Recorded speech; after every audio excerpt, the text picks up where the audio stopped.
Hello and welcome to S24 Insight.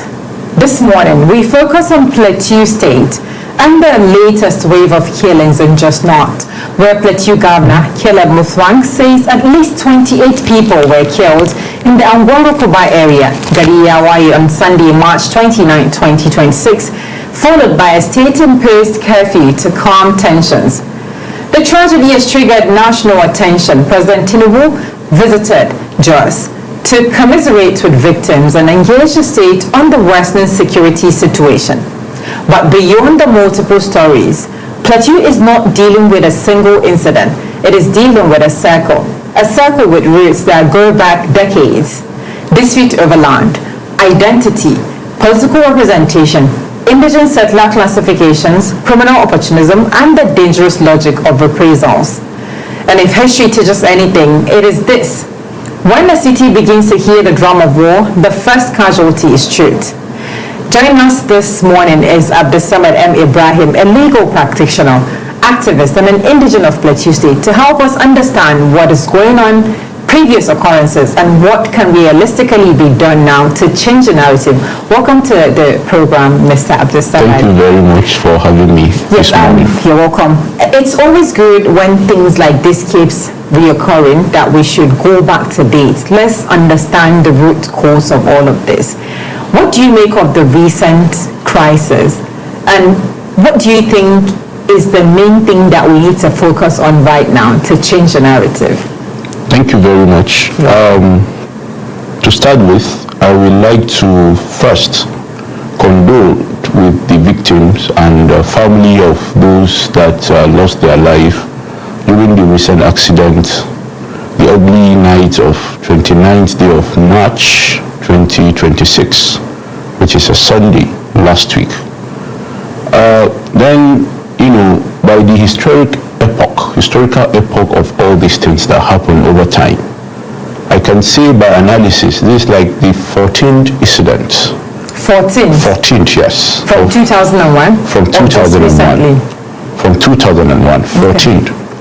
Of different situation, different narratives of how it happens. It all started from, sometimes it's about commuters, sometimes it's about people sitting and then shooting will commence, sometimes it's about having just a verbal discussion and then it generates into violence. So a very slight of provocation turns into that whole thing and it sparks up everywhere. But then, what happened on 29th day of March is actually a different of all those that happened previously. Okay, what makes it different? Because they are called unknown. They were not seen, but rather they were saw from afar, dropping maybe from a vehicle. Some see... There were two accounts. Yes. Vehicles, there was a motorbikes or motorcycle. And then now, seeing them with, according to some, stories, seeing them with a jacket that signify maybe security agents and all of that in disguise and all, in code. So, and then now start shooting innocent people in a certain location where people come and make a relaxation. It's a relaxation place. It's like a spot, an arena where people come and eat, merry, and then wine and dine with each other, and then go home. And that's why it's Tagariyarai. Simply means it's where people will just come after work and then it's so happen. Of the days. Yeah, yes. So now, what we are looking at is, who are these people? And what's their motive, and what's the essence, and where are they coming from? And that's the unknown answer. And we're looking forward to see that security should intensify their own, full view of having to see who are these people and where are they coming from. So we cannot be able to now maybe page it to maybe tag it to a certain group of people. Or maybe to say these are the group of people, they are the militants that we always heard, or they are the headsmen or whatever. HPV, whatever, or the Hausas, or the Bira, we cannot tag them to any of this indigenous group because they are unknown. I think for the first time, the narrative that was pushed first was unknown people. But with recent videos going around the internet, there was a victim's mother that actually linked that to Fulani or something like that. But I think we should always just go away from religious or ethnic coloration or probably giving names to what we do not really know, except that we know these people precisely. Then even if we know them precisely, a terrorist should be a terrorist. Not to be linked to exactly. And then there is no religion or any ethnicity per se that preach or teaches or encourage violence. Yes. Actually. So now Plateau imposed the curfew to prevent escalation. In your view, what does that signal? Fear of reprisal, fear of misinformation, or fear of total breakdown? Well, it takes all the three variables. Okay. To start with, of course, reprisal attack is what the government will actually look out for because of the anger of I actually lost my loved one. So what will just come to me first is to incite me, is to make me feel like, let me go out there and anybody I find that is not mine, let me just go after him.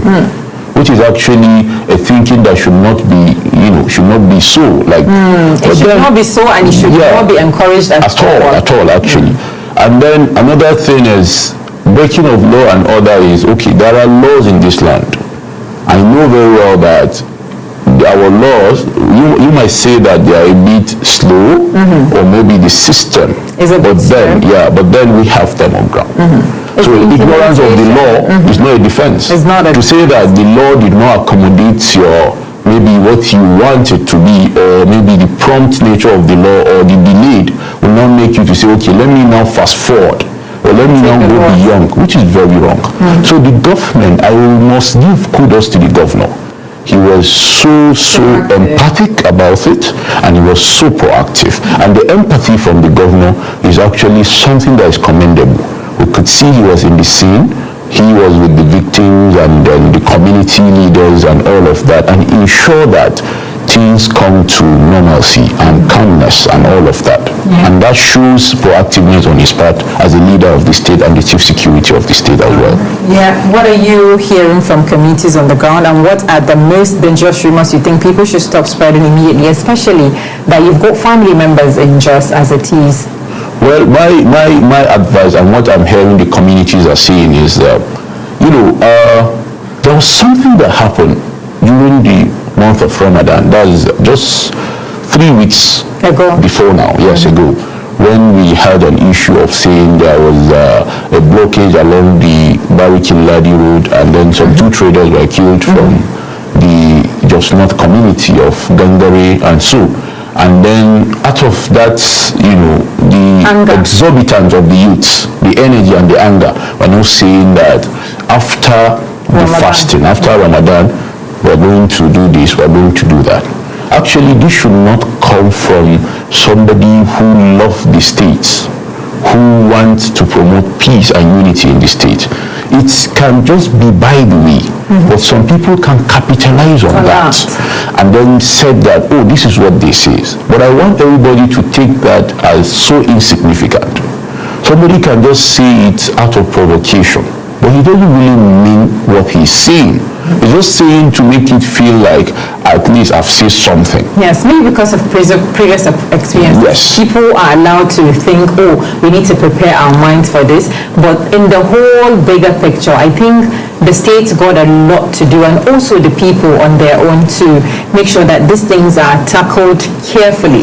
Exactly. So for instance, I saw pictures and videos of community leaders, elders, sitting in like key points, not allow young persons take those into their hands, and that's really a good start. I think there is another good thing is there is a particular place that is a Muslim dominated area, which is called Angorobo and Goribi. We saw a group of youths rescue about 3 to 4 elderly women given to soldiers to take them to their location, which is a good one. Yes. And again, at a place called Zololo, the Bauchi Road, which is the major road, a lady was also rescued and given to security agency to go to her destination. So all of this is, people should understand that crisis on the plateau should not be in any way tacked to a particular religion or a group or ethnicity. for everybody should not think that way. It's going to be it's a long way to do that, but I think we all got a part to play in changing that narrative. Yes. So President Tinubu paid condolences visit, and even the visit was supposed to be an engagement visit to Jos. What do you think this should achieve beyond symbolism, arrest, strategy research, compensation, or accountability? Well, beyond symbolism, which is the compassion, right? Compensation, I heard the president say, which is true, that no amount of money will be given to the victims or the family that will actually, take away the sorrow and the anger and all of that, and all those things. But then him being in Jos, it actually shows that we have government in place that cares for the people, irrespective of how he went to, like maybe the time frame, and maybe you could not visit the scene of what happened, because I understand that he was just within the airport, the hall within the airport and all of that, but other stakeholders were invited. So we feel that the leaders of every group, ethnic group, and their religion organizations, youth leaders and all of that were all there. So let's assume that he met everybody by way of meeting their leaders. Representation. The representation is actually absolute, and then we thank him for the prompt response. I heard that he has to cancel a certain trip to be in Jos to show that empathy too, and to show that he's a leader, and it's also going to go a long way to douse down the tension, actually. So from the information you've got on ground due to your family members that are there, in one sentence, what is the biggest risk in the next 7 days, beginning today? Do you fear there will be more violence, reprisals, or propaganda? So actually, reprisal is what I fear. Yeah. So I advise that from what I am getting from Jos, from my family members and friends, is everybody should remain calm, and then you have to stay indoor. When I say indoor, I don't mean that you should not go out completely, but then know where you are going, because we are fighting a common enemy. We don't know who we are fighting for. We are fighting like a ghost or something. So we don't know where this thing will come from. Like I said, it might be anybody. Yeah. Let's assume I was there that day. It might be me or any other person. So it's better for someone to maintain that closeness with his own neighborhood, or within his own vicinity, not going far from his own vicinity for the next 7 days for now, to see how far this can go. That's right.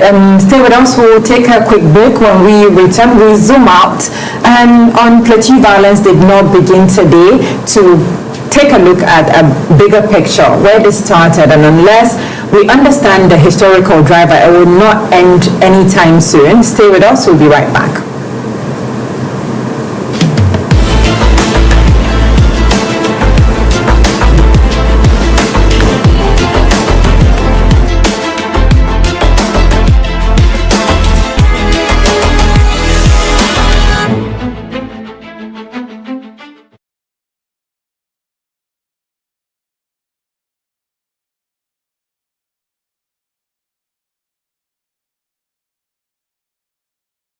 Insight, where we're dissecting what's the way forward for the incessant crisis in Jos, which sometimes leads to reprisal attacks. A lot more time propaganda drew a breaker deal in that situation, where people just keep spreading different things, like in the case of the recent attack in the Plateau. A lot of people saw different perspective to the situation. While some narrated that attackers came on motorcycles, others said that it was a white vehicle. And that's really shaped the narrative. Other things to consider is when content creators or influencers also chip into the situation. And between September 7 and 13, 2001, Human Rights Watch, if we give you a bit of perspective to when this whole thing started, documented mass killing and destruction in Jos, with Christians and Muslims as both victims and perpetrators, and warned that government inaction helped the violence escalate at the time.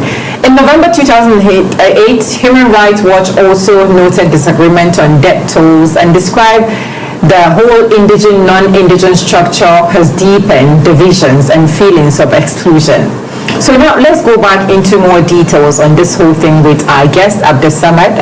I forgot to mention that Mr. Abdulsamad is a lawyer, and we usually refer to them as barrister or call the name and say Esquire at the end of it. Let's go back into more details. Abdulsamad, when people say Jos has always been like this, what did they get wrong? Well, it's the obvious, so I may not say that they are completely wrong, but then I will tell you as a fact that the propaganda is more than the reality on ground. I always tell people that the best place you live in Nigeria is Jos, especially the weather, and it's Jos that represents Nigeria. Why I said so is you get all sorts of people, and even the closest people, that is the Nupe and all of that, you have a representation of all the ethnic groups within Nigeria. Almost all. Almost all. Yes. Yeah, almost all. So it actually gives a very bigger picture. So for someone to see Jos as that place that is violent, I know so many of my friends that will say, okay, let's go to Jos. They would rather say no, we can never, because you can't predict Jos. So I don't really completely say that they are wrong, because it is the obvious.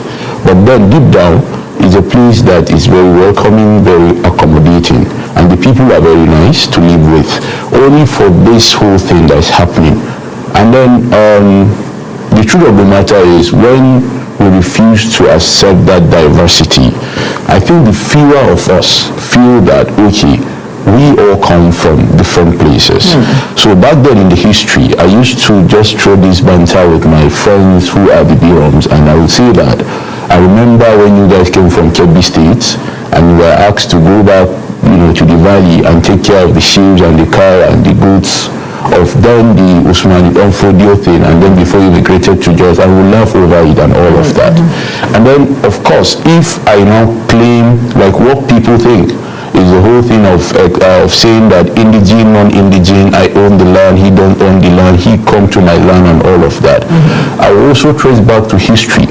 When we have traders who travel all over the chronics of Nigeria and all of that, and then they settle down. And then what will shock you now is that when we get to Jos, like the Jos North itself, you hear streets, the prominent street, you hear like, okay, Muhammadu Borno, Ankar Falla, Layin Zana, Muhammadu Wada, Ibrahim Katsina. These are even prominent words.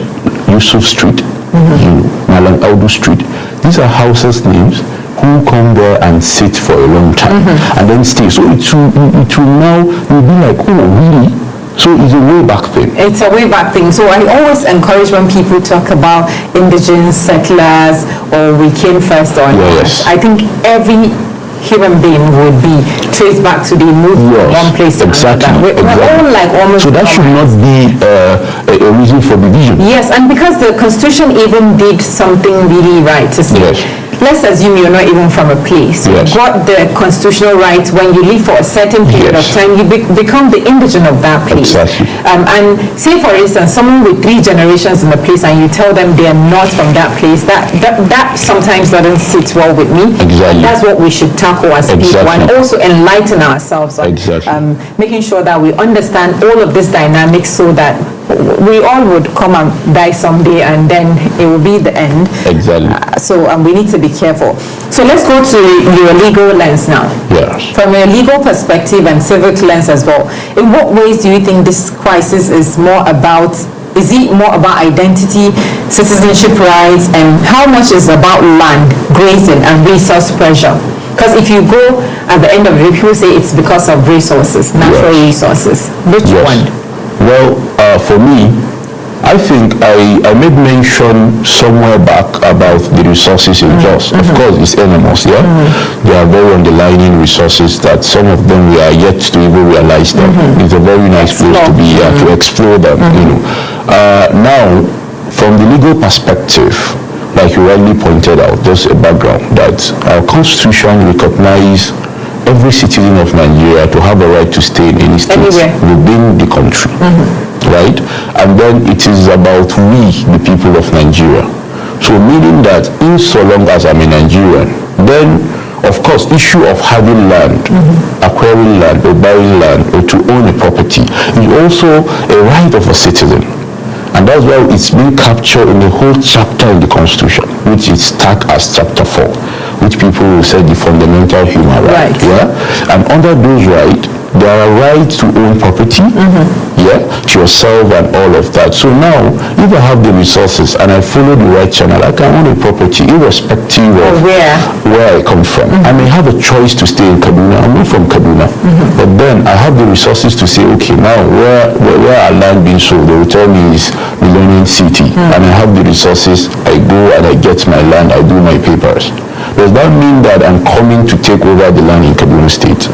But rather I'm even improving the revenue, and I'm also bringing input to Kaduna State and then generating revenue for me, because definitely I'm going to get to pay all the rates that is attached to land, statutory dues and all of that.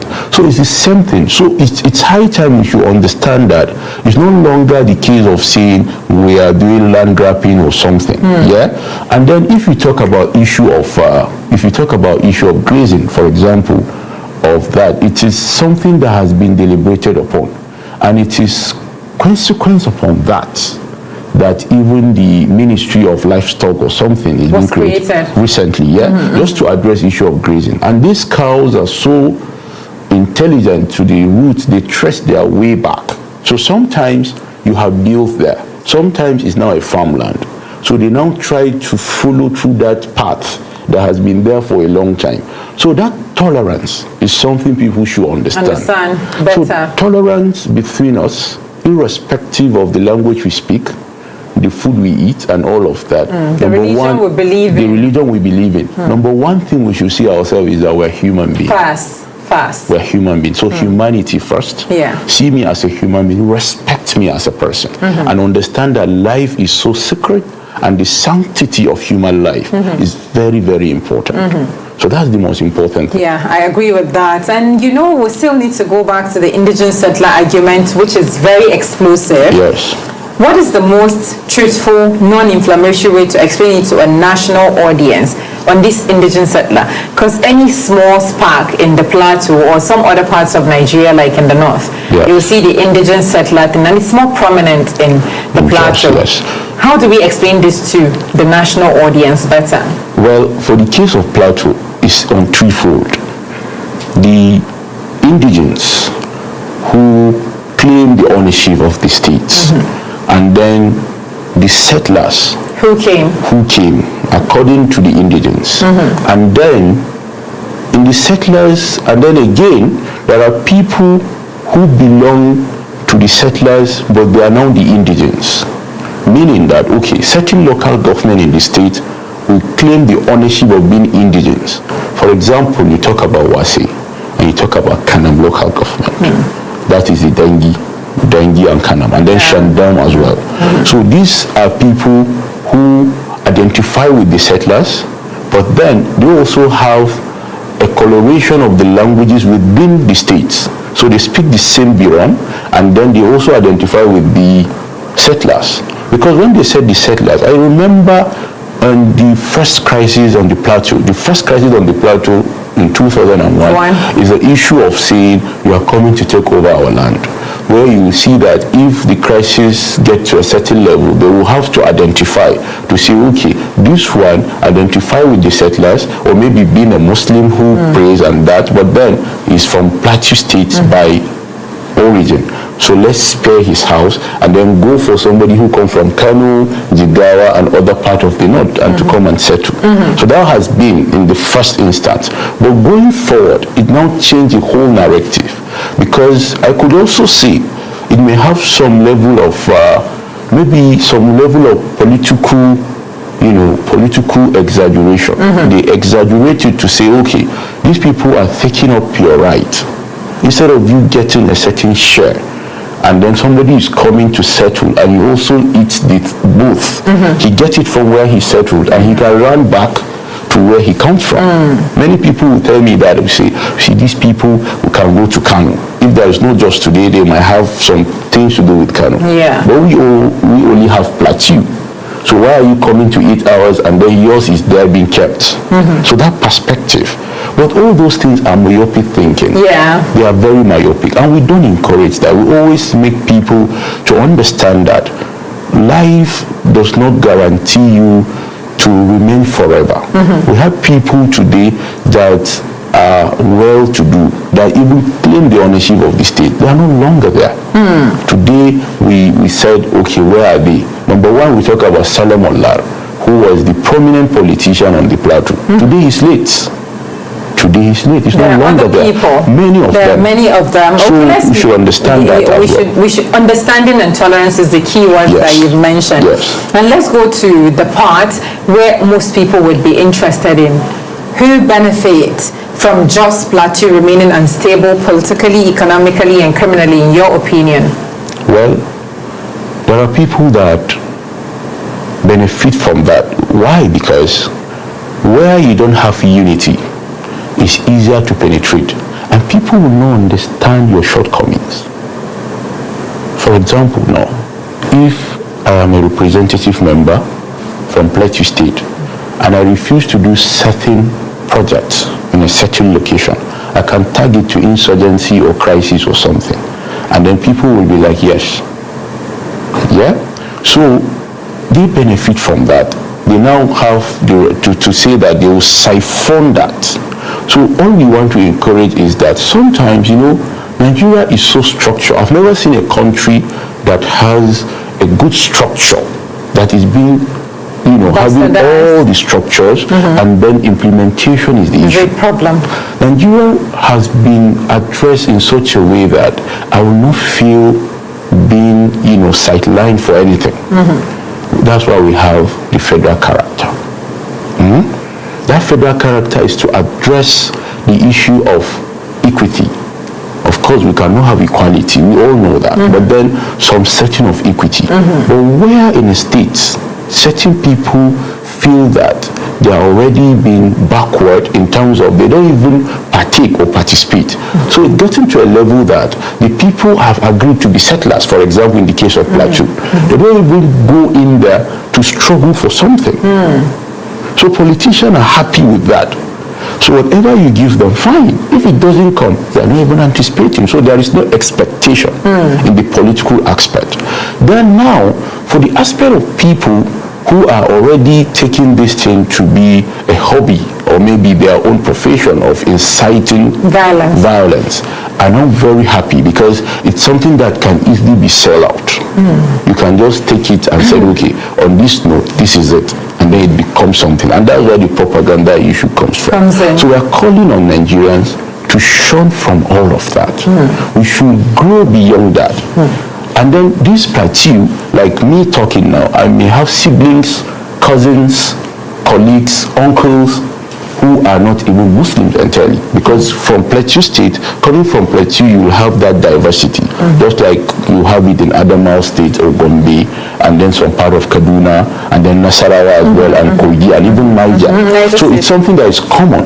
So you hardly see, like the former governor, Simon Lalong, have a lot of Muslims relation, which I know for a fact. Even the current governor, Mufwan, have Muslims within his own immediate family.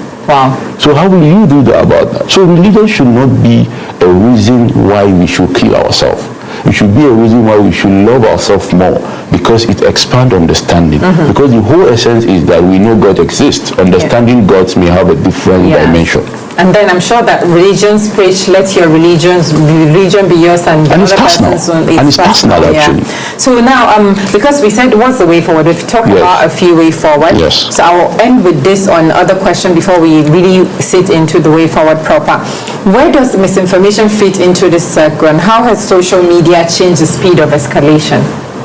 Well, to some certain extent now, we are seeing media houses who are being objective about this. They are very in-depth to know the truth and not just going by the propaganda. Because I believe even the social media gather these information, maybe by way of interviewing residents or citizens or people within the locality. They don't have that. It's not a rocket science. They can't just sit down and say, this is the story. Definitely they gather this story from either eyewitnesses that witnessed this. I am an eyewitness. I see this. I witness this. I do this. I do that. I stay there. So I give you that information. Yeah. But then they should be very objective. And I think the eyewitness thing needs to be probed every time it goes. And the escalation social media give is the problem that we need to tackle as well. Exactly. Because if you look at the Kano woman and 6 children that was killed incident, someone lied.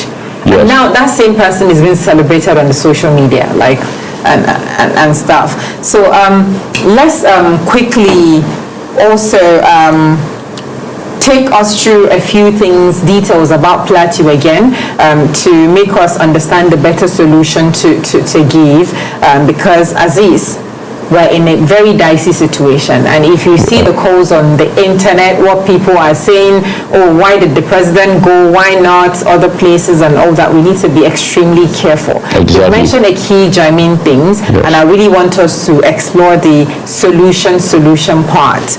So now let's go into solutions this time. What are the solutions that have worked anywhere in the world or within Nigeria for cycles like this, where identity, land, politics collide, and what can Plateau realistically borrow from the lessons? Well, we should have a competent leadership, an equitable representation. Yeah. So if I would give more perspective to it, what's work in other places, like maybe in Rwanda, if you remember Rwanda genocide, the there was the Hutus and the Tutsis, and these people, it was just simple incitement. So if we're borrowing leave from that, because Rwanda is now, what do you think we can borrow to change the narrative on the plateau? So what we need to borrow there is we should respect people's identity and understanding.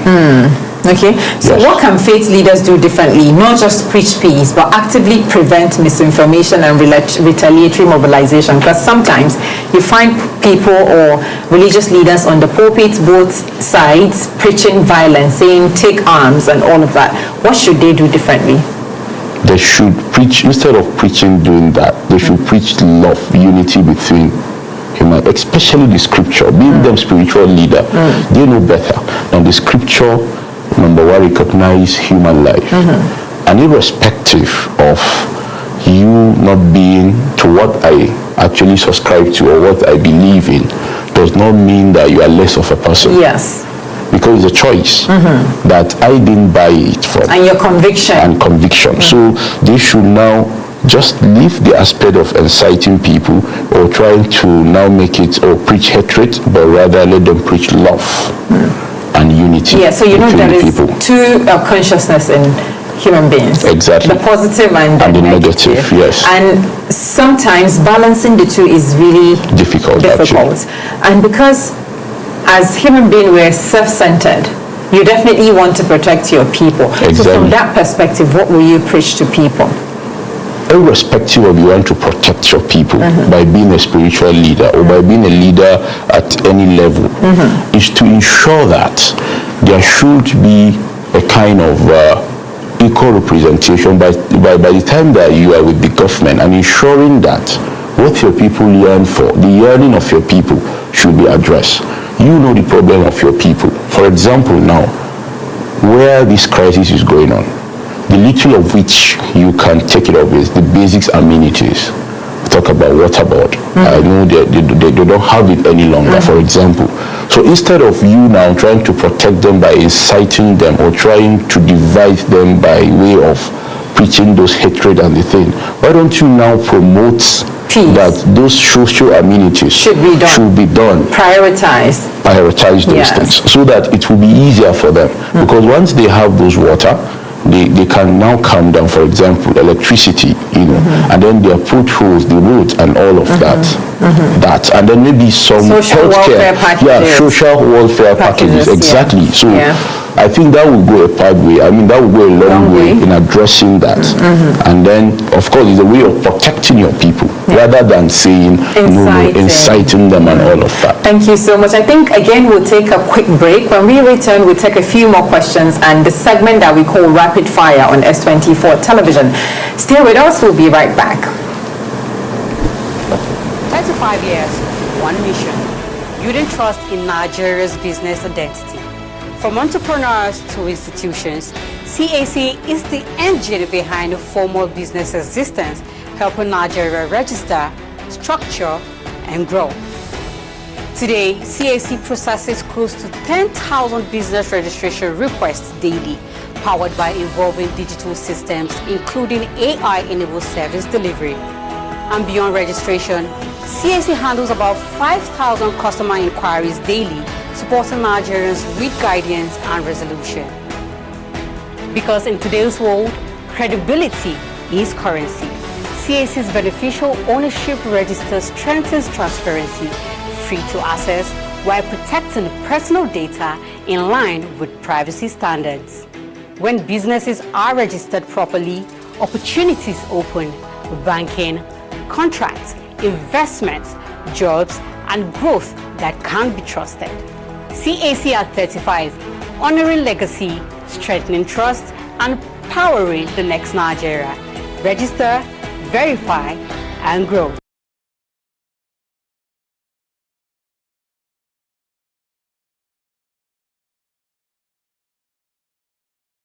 Been interesting speaking to Mr. Abdulsamad M. Ibrahim Esquire, a legal practitioner and also a legal activist, and we've been talking about what is the way forward with the plateau incessant crisis, which sometimes is always linked to ethnic, religious, settlers, and indigenous peoples classification. I will take a few more questions, we'll come back and then do a rapid fire. What should young people do differently, especially those being recruited in to defend our people, language, before they become fuel for someone else's agenda? Education is the key. Education is the key. Okay. Just a lot of these young persons are educated.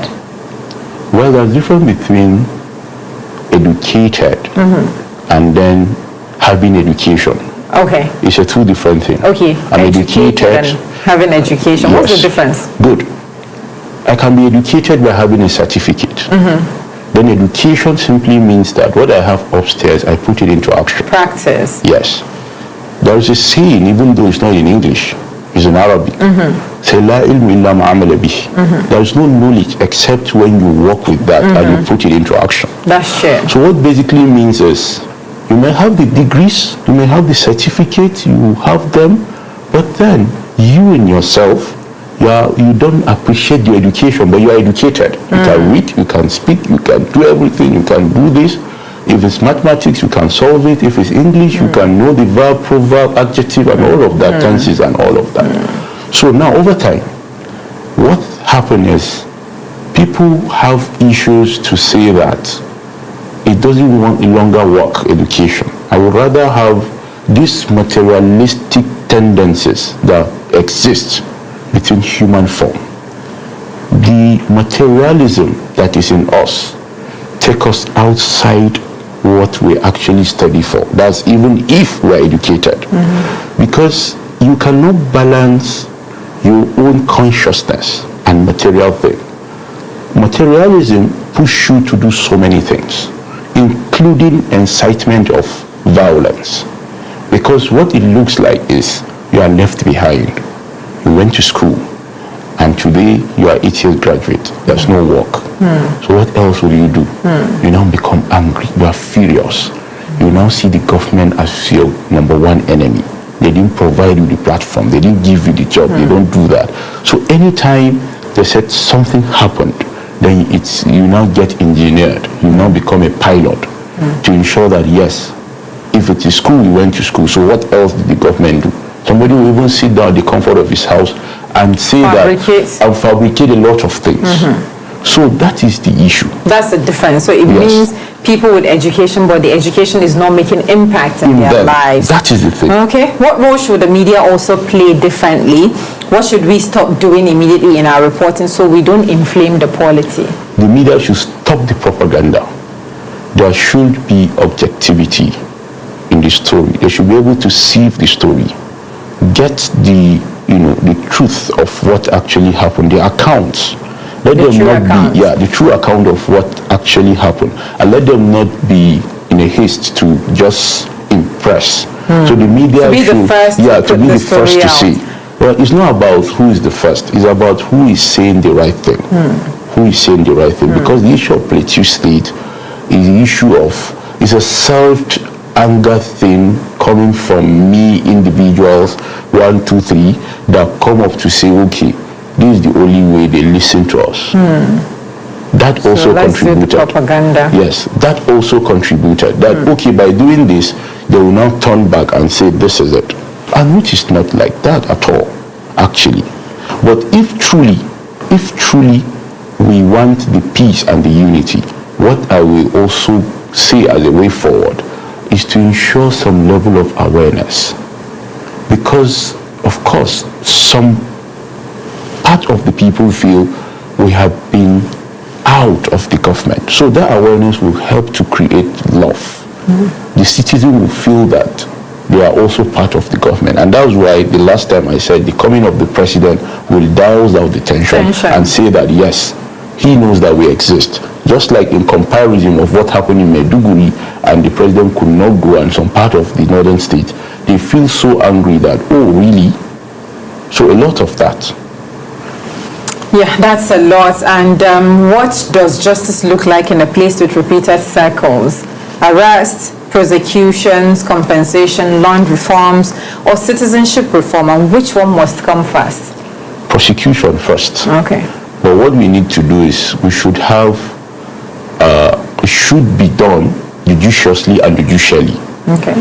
Why I said so is where we have a judiciary that today what we are seeing have some level of political colorization and some level of, influence by individuals, even though our judicial system is like a slow winding vehicle, just like the old Chiche and the river we know, slow and steady. It gets there. And then of course Nigerian by our nature, we are this temperament first and we need the what we call sharp. But in situations like this, there should be like mobile courts that do these things sharp. Well, yes. Because delaying this justice mostly really discourage a lot of people. That's why some people take laws into their hands. And then that goes back to education. Because the judiciary itself is a different institution. And there's a way to operate. Very well. It's not like, let me borrow from the word of a senior advocate who says it's not like an Old Trafford where you all play and no. It has a structure that is how it goes, yes. And then because of how our constitution is, unlike the other jurisdiction where they said they presumed every citizen of that country, like I think, is it, which of these countries, is it Dublin or so, that says every citizen is a suspect or is suspected to have committed offense, you come and prove otherwise.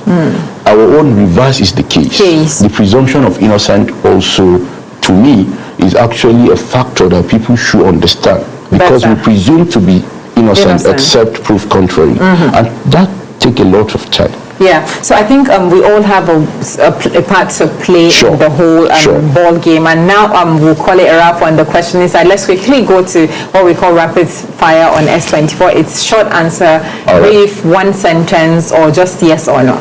So we go through a few questions and we'll call it a wrap. Number one, truth or tribe? In dealing in cases on Plateau, truth or tribe? Truth. Justice or silence? Justice. Curfew or community policing? Curfew. Yes. Why? Because it's actually give more, it is more, authoritative than community policing. Okay, arrest or dialogue first? Arrest. One word that describes Jos today. One word.